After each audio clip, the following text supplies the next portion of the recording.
Tendo comentado os principais símbolos pascais, culminando o domingo passado, terça-feira passada, com a lembrança do domingo do Bom Pastor, o quarto domingo da Páscoa, hoje nós vamos ver alguns sinais e símbolos que não são propriamente pascais, mas são usados nas celebrações solenes e estão presentes na vida da nossa igreja. Comecemos com o incenso. Todo mundo fala de incenso. Incenso, já na Bíblia, era muito recorrente, se oferecia no templo a Deus, no Antigo Testamento, o sacrifício de louvor do incenso. Tem até aquele Salmo 139, 140, que diz: suba até vós, ó Senhor, a minha oração como o incenso da tarde. No fim da tarde, no templo de Jerusalém, era oferecido a Deus a homenagem do incenso. Os magos levaram para Jesus ouro, incenso e mirra. O incenso é uma resina perfumada, tirada de alguns vegetais, sobretudo no Oriente, onde esses vegetais são mais recorrentes, e de onde veio também a tradição do incenso nas celebrações religiosas, na liturgia da nossa igreja. Muito usado no Oriente, sobretudo, mas também no Ocidente, em missas solenes, nos momentos da adoração ao Santíssimo Sacramento, nas exéquias e assim por diante. Então, o incenso tem o significado de ser uma homenagem que nós elevamos a Deus. Tal como sobe a fumaça do incenso, é como se subisse a Deus a nossa oração. E ela é perfumada. Então tem esse sentido também do perfume da nossa fé, do perfume do nosso amor, do perfume da nossa reverência. E esse instrumento, esse objeto que se coloca o incenso, é chamado turíbulo. Turíbulo. Ele serve, então, para balançar a brasa, para ela permanecer acesa, e se coloca o incenso para poder fazer as homenagens das celebrações. É interessante lhes lembrar, irmãos que estão nos acompanhando neste episódio, algo que às vezes escapa à maioria dos católicos. Veja só, além de incensar aquilo que praticamente é o normal, o altar, o crucifixo, são incensados também a pessoa do padre ou do bispo e a comunidade dos fiéis. Com que significado? O altar é incensado, se gira ao redor do altar, fazendo uma homenagem ao altar. Por quê? Porque o altar é onde se dá a renovação do sacrifício da cruz. Então ele simboliza Cristo, aquele que se imola ao Pai por nós. Por isso ele é incensado. 2 vezes, no início e quando se põe as oferendas sobre o altar de pão e vinho. As oferendas de pão e vinho são também incensadas. É incensado também o livro dos Santos Evangelhos.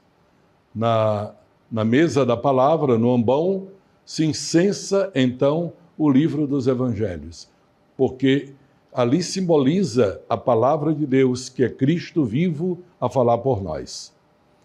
Se incensa também depois da apresentação dos dons de pão e vinho, iniciando a liturgia eucarística, se incensa o presidente da celebração e os demais concelebrantes, se houver, porque ele representa a pessoa de Cristo, em nome de quem realiza a celebração eucarística. Mas também incensa a comunidade dos fiéis, porque a comunidade reunida é a presença de Cristo. Onde 2 ou mais estiverem reunidos em meu nome, aí eu estarei no meio deles. Então veja que a reverência que é prestada ao crucifixo, ao altar, as oferendas de pão e vinho, a pessoa do presidente da celebração ou dos outros sacerdotes, é igualmente prestada ao povo, à Assembleia reunida, porque a Assembleia reunida é a presença de Cristo que ali está. Onde 2 ou mais estiverem reunidos em meu nome, aí eu estarei no meio deles. Com isso, a igreja está dizendo, estas várias formas simbólicas da presença de Cristo, elas são homenageadas na Santa Missa pelo incenso. Talvez você já tenha ido a algum lugar onde viu na torre de uma igreja não uma cruz, mas um galo. Um galo. Por que um galo? Olhe, isso é um costume também antigo para lembrar o arrependimento. Significa, lá do alto, do cume da igreja, o galo está nos lembrando que nós precisamos nos arrepender e crer em Jesus Cristo. Seguir a Ele como nosso Mestre e Salvador. Lembra do galo, quando Jesus disse a Pedro, né? Pedro, tu estás dizendo que tu vais morrer comigo? Antes que o galo cante, 3 vezes tu me negarás. Isso aconteceu. Na hora da paixão, nós ouvimos isso na Sexta-feira Santa. Quando o galo cantou, Jesus olhou para Pedro. Porque Pedro tinha dito, eu nem conheço esse homem. Tinha negado a Jesus. Então, o galo ficou como uma lembrança do nosso pecado, um chamado ao arrependimento. Quando o galo cantou, Pedro lembrou que Jesus tinha dito, saiu dali, como diz o Evangelho, foi chorar amargamente o seu pecado. Ainda um último símbolo que queria lembrar hoje, o pálio. Você vê na tela, o pálio é aquela empanada tipo um grande lençol ornamentado, que se usa nas procissões de Corpus Christi, do corpo de Cristo. No dia do Corpus Christi, o Santíssimo Sacramento é levado debaixo do pálio. Pálio é uma palavra latina que quer dizer aquilo que cobre. Aquilo que cobre.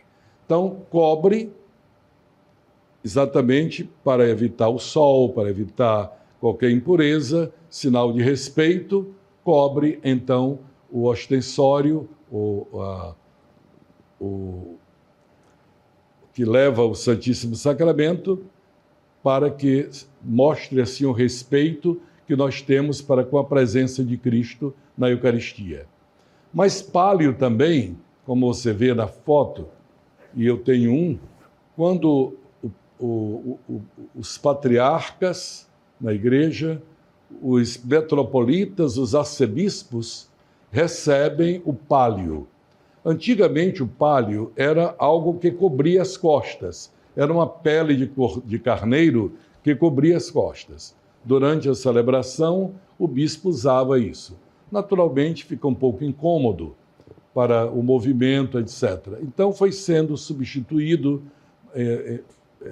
diminuído, até que ficou como uma tira, digamos, de 3 dedos, com 5 cruzes, com uma ponta para baixo, outra para atrás, uma para frente, outra para trás, como se fosse um colar cobrindo os ombros do bispo. Isso significa, ele se chama pálio, aquilo que cobre os ombros. Lembra a responsabilidade pastoral que o bispo tem. No dia 29 de junho de 2012, quando eu já tinha iniciado o meu ministério como arcebispo de Teresina, eu fui a Roma e recebi das mãos do Papa Bento XVI o pálio. É algo feito de lã, de ovelha, para lembrar isso mesmo, que é o rebanho que deve estar sobre os ombros do pastor e ele deve conduzir esse rebanho a Cristo. Então, pálio tanto tem esse sentido desta empanada para as procissões de Corpus Christi, quanto, ou então, quando leva o Santíssimo de uma maneira pública para outro lugar, ou para esta peça que é usada pelos bispos de lã, que cobre os seus ombros e lembra o seu papel de pastor. Eu quero concluir, então, esse nosso episódio com as palavras que no Sábado Santo, na Vigília Pascal, se canta: exulte o céu e os anjos triunfantes, mensageiros de Deus, desçam cantando, façam soar trombetas fulgurantes, a vitória de um rei anunciando. Alegre-se também a terra amiga, que em meio a tantas luzes resplandece, e vendo dissipar-se a treva antiga, ao sol do eterno Rei brilha e se aquece. Que a Mãe Igreja alegre-se igualmente, erguendo as velas deste fogo novo, e escute reboando de repente o júbilo cantado pelo povo. Então, que o Senhor nos guarde na sua alegria e na sua paz. Até a próxima semana.